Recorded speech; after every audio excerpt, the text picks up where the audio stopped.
औज़ुबिल्लाहिमिनश्शैतानिर्रजीम बिस्मिल्लाहिर्रहमानिर्रहीम। अस्सलाम वालेकुम सब भाई, कैसे उम्मीद है सब खैरियत से होंगे। तो आज जिस टॉपिक में बात करने जा रहा हूँ वो है एयरबैग के हवाले से SRS सप्लीमेंट्री रिस्ट्रेंट सिस्टम। जब आपके पास कोई गाड़ी एक्सीडेंट होती है तो उसको जो एयरबैग हैं वो ओपन हो जाते हैं, ये चेक कर सकते हैं। ठीक है, तो फिर उसकी लाइट आ जाती है क्लस्टर मीटर में, उसका मैं आपको साइन चेक करवा देता हूँ। यहाँ से ये चेक करें, ये साइन आ जाता है एयरबैग वार्निंग लैम्प। ठीक है, तो इसको अब क्लियर करने के लिए आपको प्रोग्रामिंग की ज़रूरत पड़ती है, जो पार्ट्स ख़राब हो जाते हैं उसको लगाने की ज़रूरत पड़ती है। तो इस हवाले से आज की जो वीडियो है वो मैं अपने भाई से शेयर करूंगा कि उस लाइट को हम किन किन तरीक़ों से क्लियर कर सकते हैं। ठीक है, और साथ में हम उस पर काम कैसे कर सकते हैं। इस वीडियो में मैं एक से ज़्यादा जो है ना वो आपको बातें शेयर करूँगा।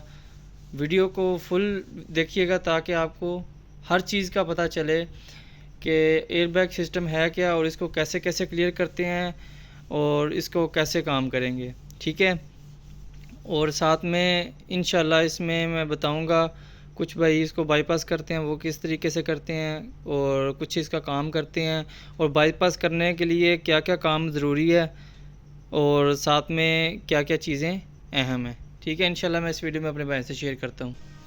तो अभी मैं बात करता हूँ जी। सबसे पहले जब हमारी ये लाइट आ जाएगी, गाड़ी एक्सीडेंट हो जाती है।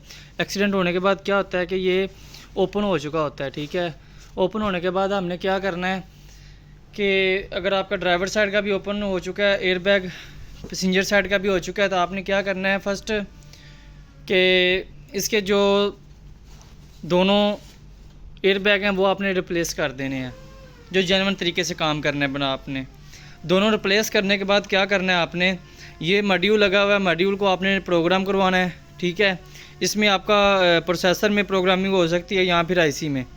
ठीक है, इस तरीके से इसका ये 95 128 में इसमें इसकी प्रोग्रामिंग है। ठीक है, इस तरह करके आपने इसकी प्रोग्रामिंग करवानी है। दोनों एयरबैग रिप्लेस करवाएंगे। ठीक है, रिप्लेस करने के बाद क्या होगा, ऑटोमेटिकली आपकी लाइट क्लियर हो जाएगी। ठीक है, अगर आप कहते हैं कि हमने ये रिपेयर करवाना है और लाइट क्लियर हो जाए तो वो भी हो सकता है, लेकिन उसके दौरान फिर भी आपको ये मॉड्यूल जो है इसको आपको रिपेयर करवाना पड़ेगा। ठीक है, आपने मॉड्यूल को रिपेयर करवा लेना है। रिपेयर करने के बाद क्या करना है आपने, यानी कि इसकी प्रोग्रामिंग करवानी है। उसके बाद इसके ये जो मॉड्यूल है, यानी कि आपका एयरबैग आ जाता है। ठीक है, एयरबैग को क्या करना है आपने, जस्ट जिस तरह आपने रिपेयरिंग करवाना है वो आप पे डिपेंड करता है, वो रिपेयरिंग करवा लिया। फिर आपने क्या करना है कि जब आपने ये कर लेना है तो उसके बाद क्या होना है, आपने क्या करना है, ये एयरबैग है जो ओपन हो चुका है। ठीक है, आपने इसमें ग्रिप वगैरह लगा लेना, सब कुछ लगा लेना है, लेकिन जो नीचे की तरफ से आ रहा है उसको आपने ग्रिप को नहीं लगाना। ठीक है, फिर आपने जस्ट करना क्या है, अगर ये भी नहीं लगाएंगे या इससे पहले नीचे की तरफ जाएंगे ना आप, तो नीचे से आप क्या कर सकते हो कि जो मेन नीचे से कनेक्टर आ रहा है उसके स्टीयरिंग के नीचे से, तो आप उससे भी 2 वायरें निकाल लो। फॉर एग्जांपल वहाँ की ये 2 वायर हैं, 2 वायर में आपने क्या करना है, ये 2.2 की रेजिस्टेंस है। ठीक है, तो इस रेजिस्टेंस को उसके अंदर लगाना है और फिर आपने ग्रिप नहीं लगाना। अगर आपने बाईपास करना है इस तरीके से, फिर आपने ग्रिप नहीं लगाना अगर आपने बाईपास करना है। तो अगर आपने जेन्युइन तरीके से काम करना है फिर ग्रिप टू ग्रिप हर चीज़ लगानी है, हर चीज़ रिप्लेस करके तो इस मॉड्यूल को आपने रिपेयर करना है। ठीक है, फर्स्ट ये बात होगी क्लियर। आपके ड्राइवर साइड का सिस्टम जो है, ये जो जितनी भी लग्जरी गाड़ियाँ आ रही हैं उसमें हेडरेस्ट सिस्टम होता है, जहाँ पे आप जब बैठते हैं ड्राइवर सीट की तरफ तो आपका सर जो है जहाँ पे रखा होता है, बाज़ का तो ये भी ख़राब हो जाता है। ये चेक करें, ये भी ओपन हो चुका है। फिर आपने क्या करना है, इसका जब ये ओपन होगा ना तो इसके दौरान आपको प्रोग्रामिंग करवाने की कोई ज़रूरत नहीं है। अगर आप ये मुकम्मल सेट चेंज कर देते हैं तो आपकी ऑटोमेटिकली लाइट क्लियर हो जाएगी। अगर आपने ये नहीं चेंज करना, अगर ये रिपेयर हो जाता है, ठीक है, बाज़ का रिपेयर भी हो जाते हैं अगर ज़्यादा टूटे नहीं, रिपेयर करके तो आपने क्या करना है, ये 2.2 की रेजिस्टेंस लेनी है। ठीक है, ये लगा के तो आप इसको क्लियर कर सकते हैं। 2.2 की रेजिस्टेंस की सबसे बड़ी निशानी ये होती है दो तरफ इसका रेड निशान होता है, दो तरफ इसका गोल्डन निशान होता है। और आपको मल्टीमीटर से मैं चेक भी करवा देता हूँ, ठीक है। ये देखिएगा, अभी मैं इधर से मल्टीमीटर को कहाँ पे सेट करूँगा, ओहम पर सेट कर लेना। सेट करने के बाद आपने इस तरह आपने ज्वाइन कर लेना, आपको पता चल जाएगा इधर 2.23 के राउंड बाउंड जो है ना आपकी ये रेजिस्टेंस बन जाएगी, ठीक है। आपने इधर रख के इसको चेक करना है ओहम पे। और देख सकते हैं इधर मैं यही बात मेन समझाने जा रहा हूँ आपको। अभी मैंने इसको लगाया है ना, तो ये देखें मैंने आपको बताया 3 पॉइंट के राउंड बाउंड इस तरह ये क्यों आ रही है। देखिए जी इधर से सेटिंग इसकी है, ठीक है। अभी मैं इधर से करता हूँ जी, 3 आ गया, ठीक है। 2.4 यानी 2.2 इस तरह करके, ठीक है। अगर कंटिन्यू करेंगे तो 1.8 आएगा। इस तरह आप इसकी वैल्यू भी चेंज कर सकते हैं कि वैल्यू आपने ओहम में हमेशा चेक करनी है जी इसकी, ठीक है। ओहम में करेंगे ना तो आपने इधर करना है तो 3 पॉइंट बताएगा, अगर इधर करेंगे तो ये 2.4 समथिंग बताएगा, यानी कि इधर जाके आपने इसकी रीडिंग चेक करनी है इस तरीके से, ठीक हो गया। यानी कि मल्टीमीटर को इस्तेमाल करने का तरीकाकार भी आपको पता होना चाहिए, ठीक है। एक बात ये भी क्लियर होगी कि रेजिस्टेंस को चेक कैसे करना है, और इसकी एप्लीकेशन है वो भी मैं मेंशन कर दूंगा इसमें, ठीक है। कि कौन सी एप्लीकेशन में जाके कलर वाइज पता चल जाता है कि हमारी रेजिस्टेंस कौन सी टाइप की है। रेजिस्टेंस कलर कोड क्लिक करना है तो काफ़ी सारे आपके पास इस तरह करके ना वो ओपन हो जाएंगी।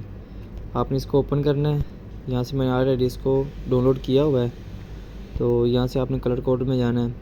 2.2 की करना चाहते हो ये देखें, ठीक है। अभी 2 ऐड करता हूँ, 2.2 की होगी। इस तरह करके आप इसको करें, ठीक है। ऐसा करके आप चेंज करते जाएंगे, आपको पता चल जाएगा कितनी कितनी रेजिस्टेंस की है, ठीक हो गया। इस तरह करके इस एप्लीकेशन से आप चेक कर सकते हैं, ठीक है। वो भी मैं वीडियो में उसका स्क्रीनशॉट दे देता हूँ। उसके बाद बात करते हैं जी सीट बेल्ट की, ठीक है। जब भी एक्सीडेंट होगी तो सीट बेल्ट जाम हो जाएंगे, ठीक है। उसमें क्या होता है कि ये इसमें एक वो कहते हैं बरूदनुमा सिस्टम होता है, ये जब ब्लास्ट करता है तो हर चीज़ जाम हो जाती है, ठीक है। फिर क्या करते हैं कि ये भी रिपेयर हो जाते हैं, ये भी रिपेयर करके आप चला सकते हो। अगर रिपेयर नहीं करना तो नया लगाओ, अगर नया लगा लिया फिर आप ग्रिप लगा सकते हैं, प्रोग्रामिंग करवाई है तो। अगर नहीं करवाई तो फिर क्या हो सकता है, आप 2.2 की रेजिस्टेंस लगा सकते हैं, ठीक है। इसका भी क्लियर हो गया आपको।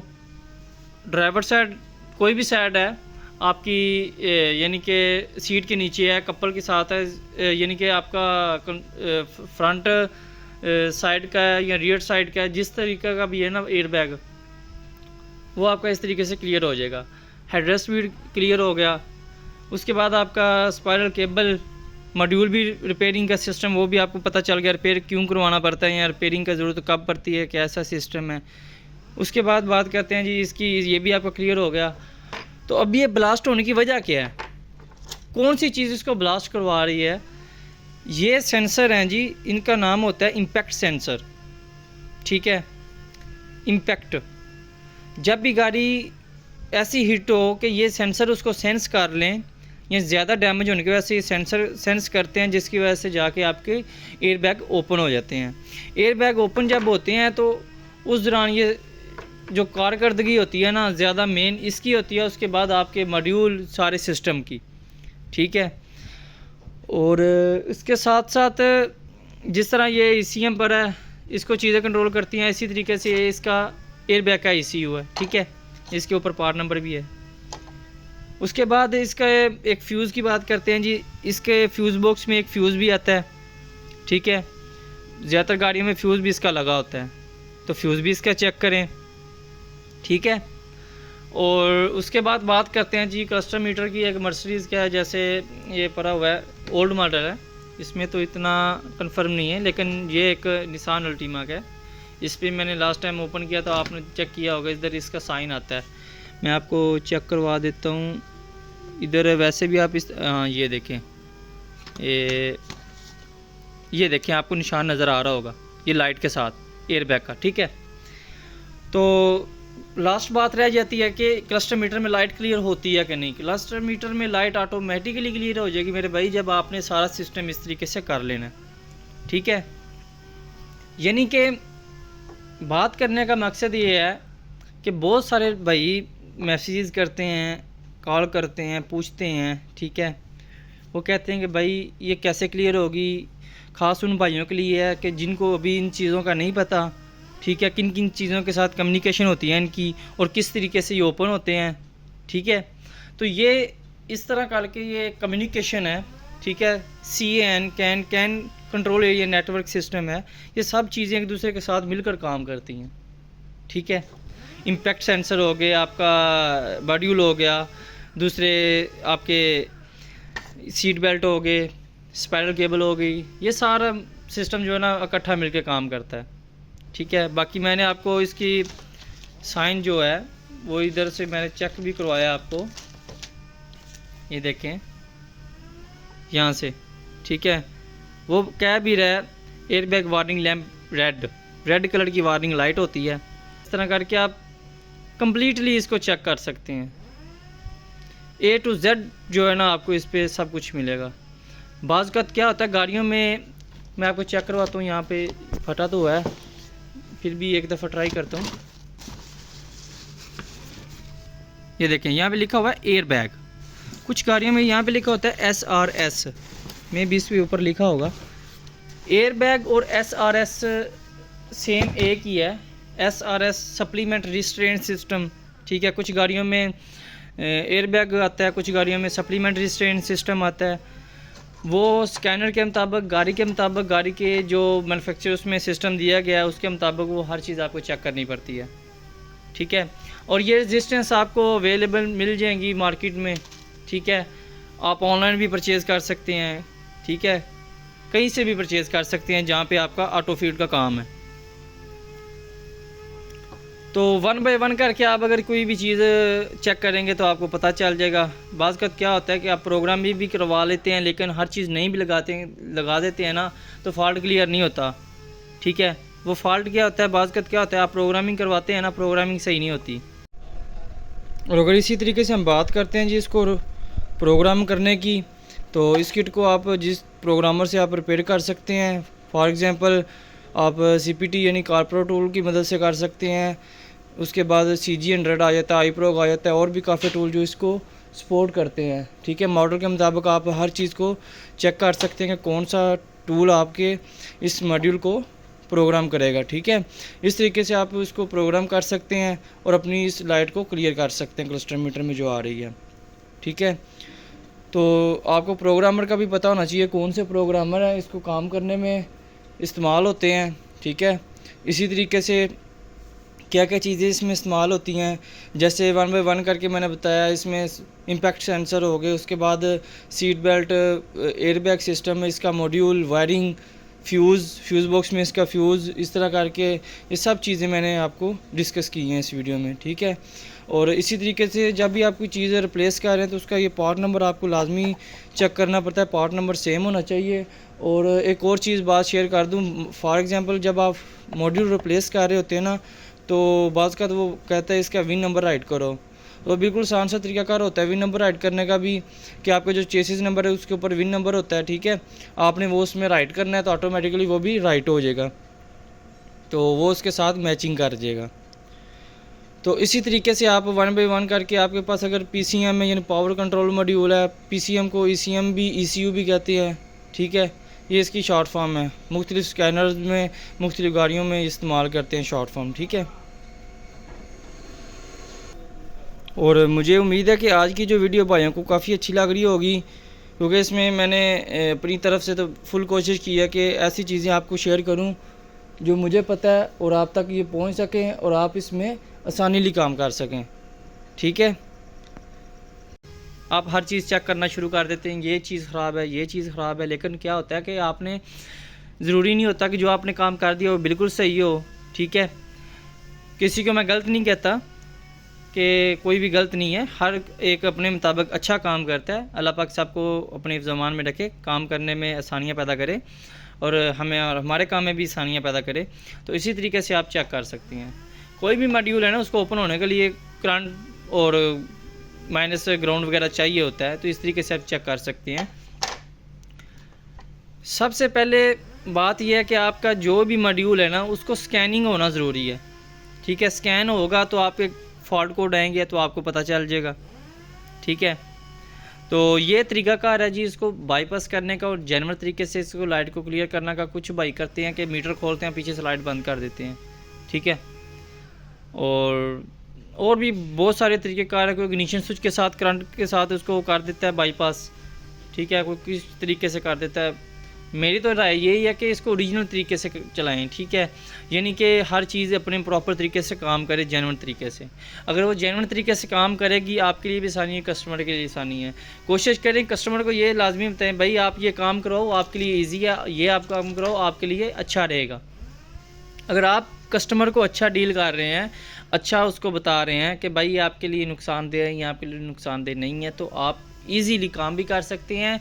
इजीली कस्टमर भी आप पे इस चीज़ का मुतमिन होगा कि काम सही है और काम प्रॉपर तरीके से हो रहा है। तो उम्मीद है आज की जो वीडियो भाइयों को अच्छी लगी होगी, ठीक है। और वीडियो को ज़्यादा से ज़्यादा भाइयों तक शेयर करें, दूसरों तक, ताकि दूसरों को भी इस चीज़ का फ़ायदा हो। जो हमारे पास इल्म था वो हमने शेयर कर दिया है, ठीक है। तो उम्मीद है अल्लाह पाक इसके सदक़े हमारे माँ बाप की बख्शिश करे, क्योंकि मेरे अम्मी और अब्बू इस दुनिया में नहीं हैं।